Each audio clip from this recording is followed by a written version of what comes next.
Hello? I'm reasonably British, and this is the BAE, or Brent Averill Enterprises, or British Audio Engineering, or 1073D microphone preamp and equalizer in 500 series format. This is objectively the greatest microphone preamplifier ever created. Nothing has ever nor will ever surpass it. But don't take my word for it. Just listen to this expert. Would you like to touch my penis? Now, I know what you're thinking. Huh? You're thinking, really? Another f***ing video on the 1073? And you're correct.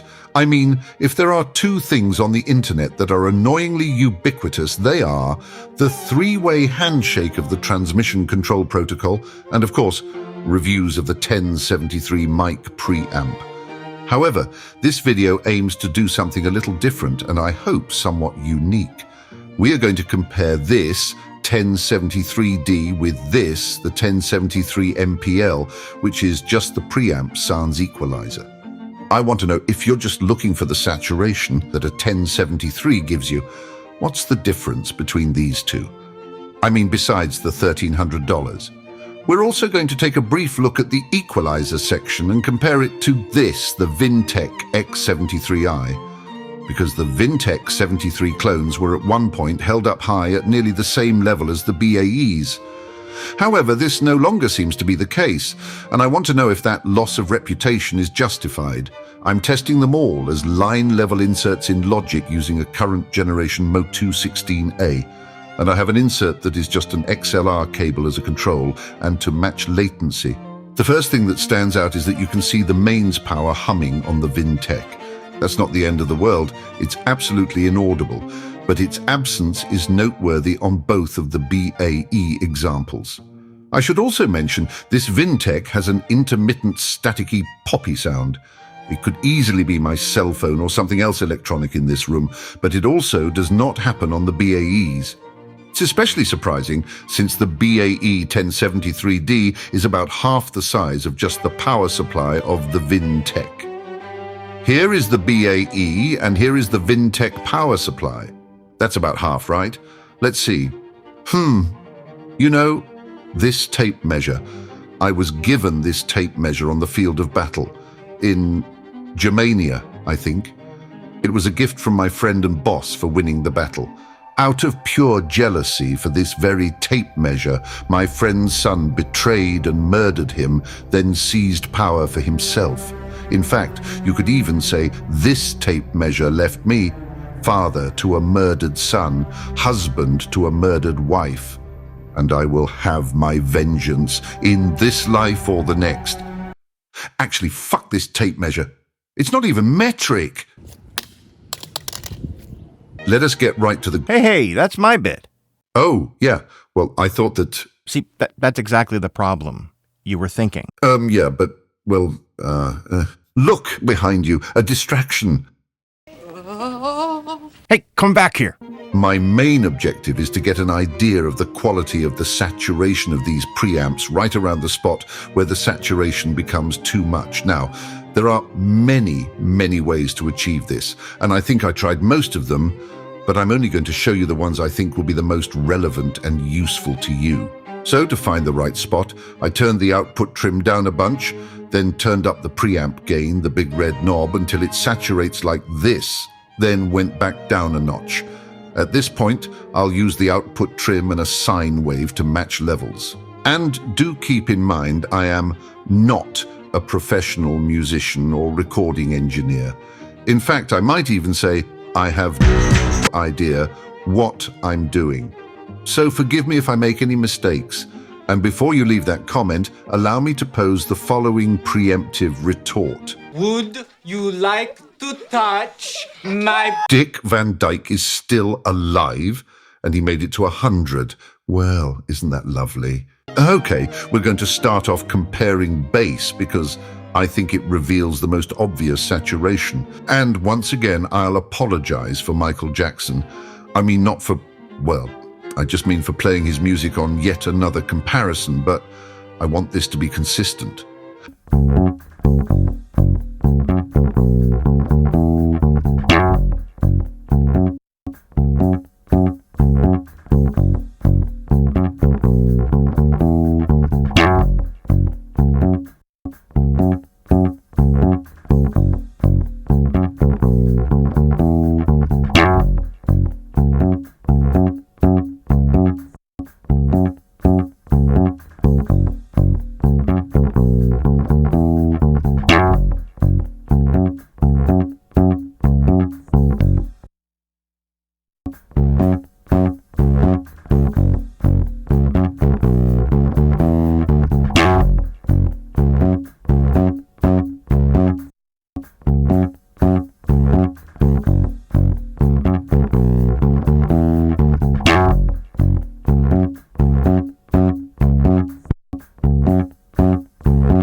thought they all sounded pretty good, if that is the thing you're going for.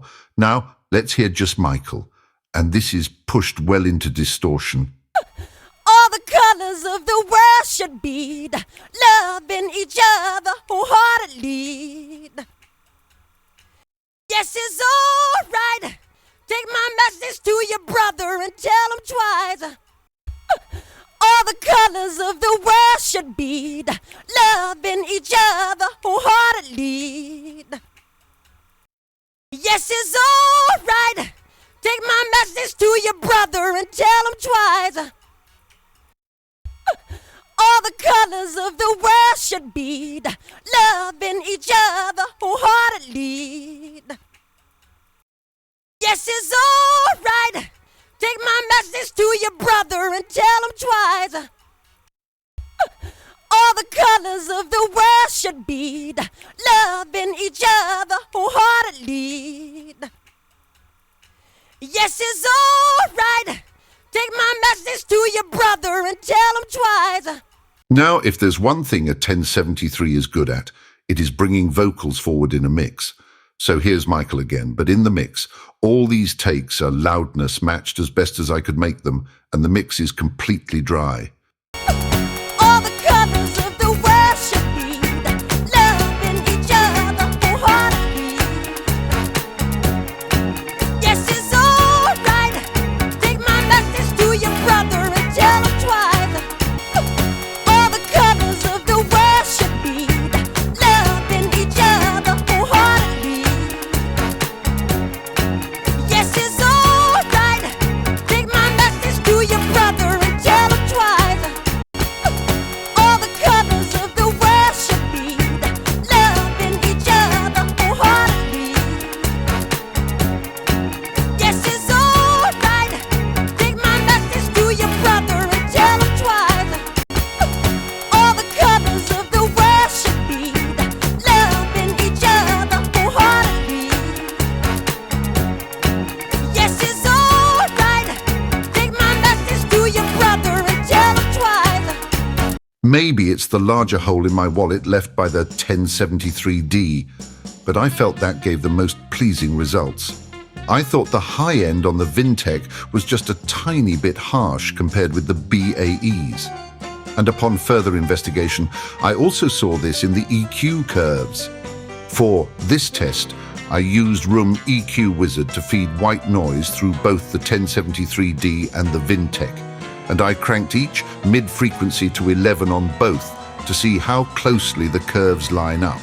And they do, until you get to the high end, where you can see the Vintech's curves are just a bit more narrow.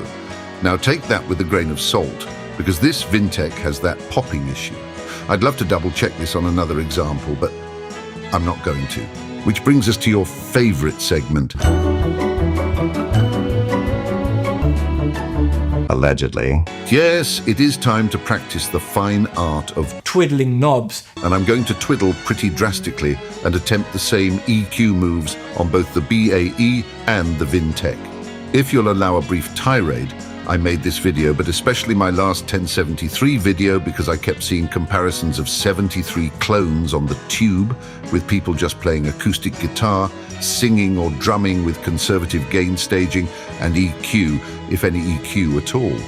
And I never heard any difference. Furthermore, that is not how I've come to use the 1073. That is not highlighting the magic of a 1073. In fact, the only video I've seen that really highlights the saturation of the 1073 came from this guy. I have a raging So allow me to explain why I spent a small fortune on a glorified volume knob. In my very limited experience, the 1073 when gain staged conservatively sounds good, but it sounds pretty much like every other preamp, because they're all good nowadays. The 73 really shines when you push into saturation just a bit and also use liberal amounts of EQ. I think it is especially good for making vocals cut through a mix. Let's hear a different sample of Michael for this one, because I promise you'll get sick of the other one very soon. You know now. Listen as I turn up the preamp gain. We can make it right if the city lights then deny Eastern love and pain. See, that was even a bit too much. Let me take it to the max. I want to love you. Pretty young thing, you need some loving. I think that sounds good, but now listen as I put the mid EQ at 4.8K and crank. Don't you know now is the perfect time? We can make it right if the city lights in the night.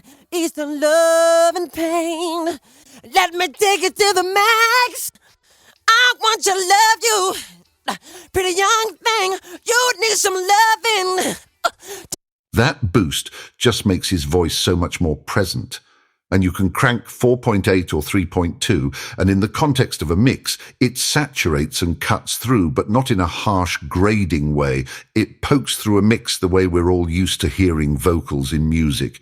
And if you want more body, you can boost 220 or 110, and it still sounds lovely. Don't you know now is the perfect time? We can make it right if the city lights in the night. Eastern love and pain. Let me take it to the max. I want to love you. Pretty young thing, you need some loving. Tender love and care, and I'll take you there, girl. Don't you know now is the perfect time? We can make it right if the city lights in the night. That, at least to me, is what's special about this thing. The preamp saturation plus liberal amounts of EQ, which is also saturating as well as forgiving. And this is specifically in the context of music.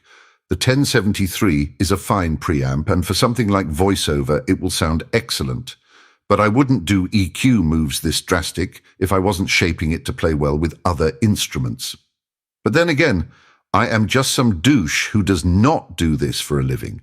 If you are a professional, maybe you could comment below if this lines up with your experience, but nobody else should comment. I only want to hear from professionals. In fact, why don't a few of you unsubscribe? Go ahead, there's a bit too many of you, I think. Now, let's compare the BAE and the Vintech, and I'm going to crank the EQ. So, this is your warning. This isn't going to sound pretty, but hopefully it will be insightful. All the colors of the world should be loving each other wholeheartedly. Yes, it's all right. Take my message to your brother and tell him twice. All the colors of the world should be loving each other wholeheartedly.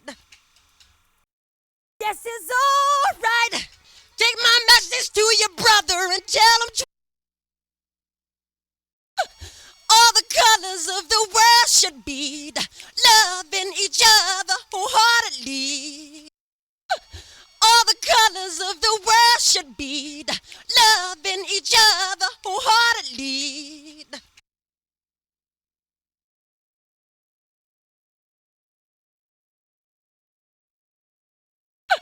All the colors of the world should be loving each other wholeheartedly.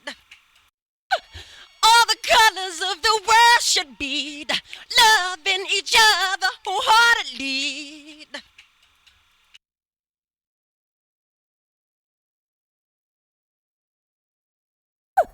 All the colors of the world should be loving each other wholeheartedly. All the colors of the world should be loving each other wholeheartedly.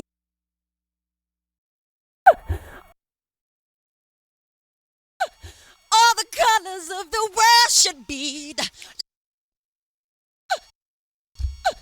All the colors of the world should be loving each other wholeheartedly. Yes, it's all right. Take my message to your brother and tell him twice.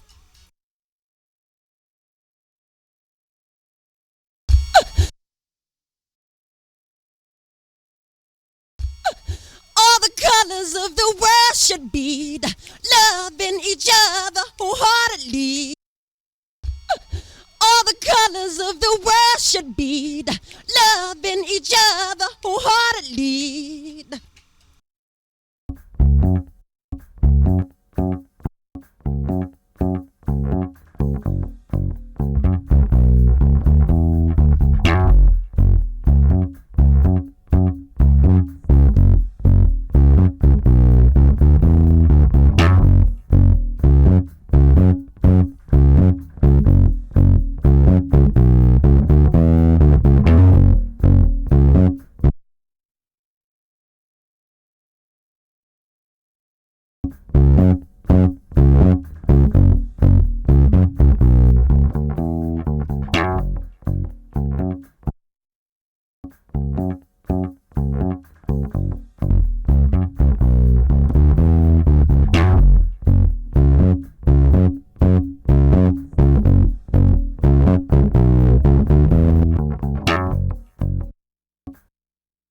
Okay, so my overall impression is that the 73 MPL will get you that 1073 distortion, but it's missing half of the magic of a full 1073.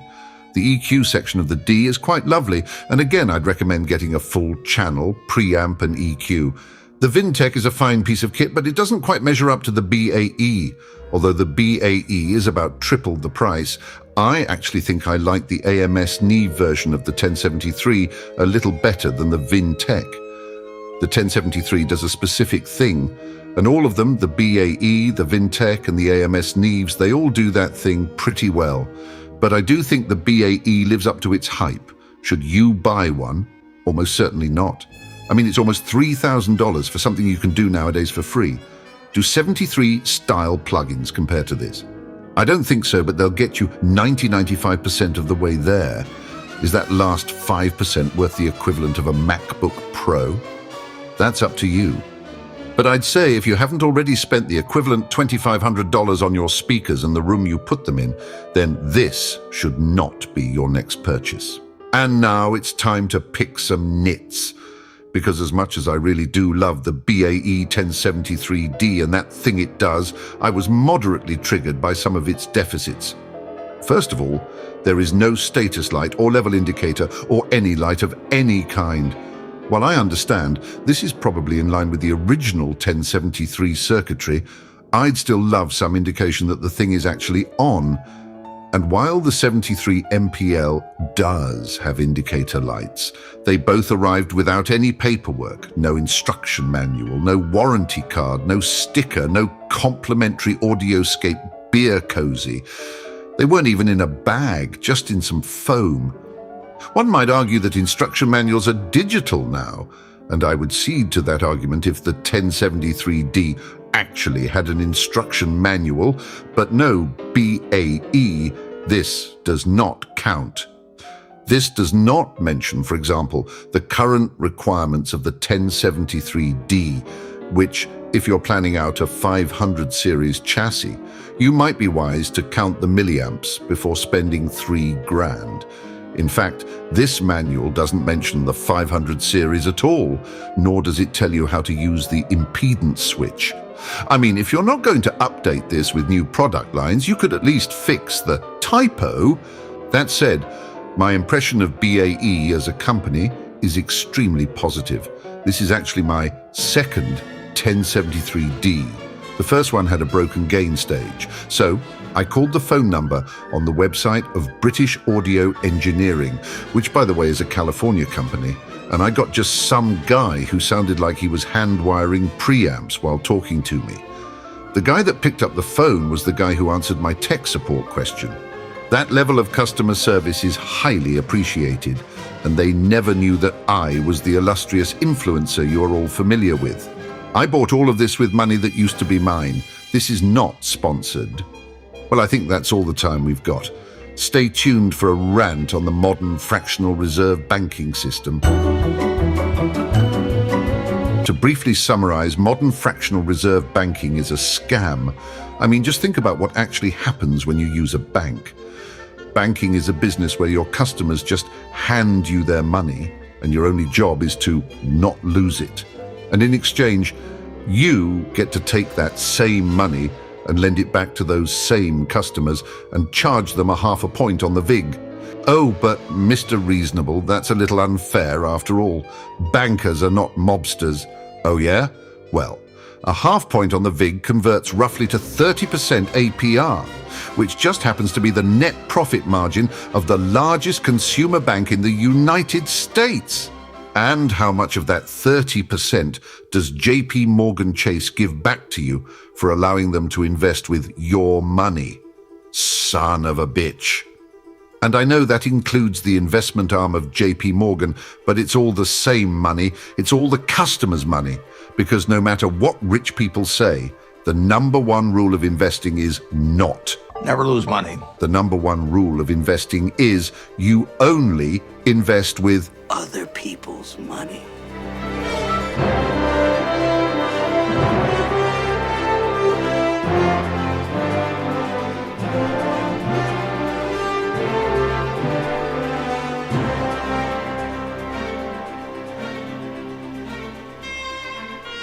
And here's some comparisons at a more reasonable level of saturation. Ta. All the colors of the world should bead, loving each other wholeheartedly. Yes, it's all right. Take my message to your brother and tell him twice.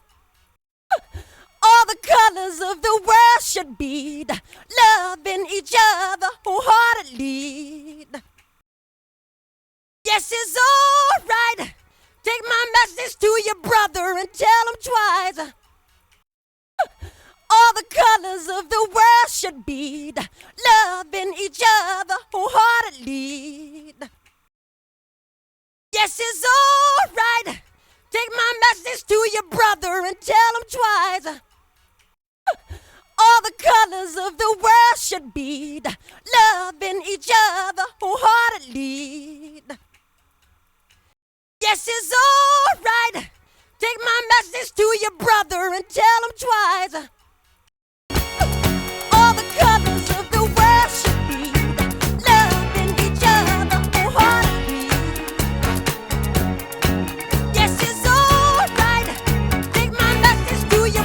Yes, it's all right. Take my message to your brother and tell him twice. All the colors of the world should bead, loving each other wholeheartedly. Yes, it's all right. Take my message to your brother and tell him twice. All the colors of the world should bead, loving each other wholeheartedly. Yes, it's all right. Take my message to your brother and tell him twice. All the colors of the world should bead, loving each other wholeheartedly. Yes, it's all right. Take my message to your brother and tell him twice. Really? Reasonable?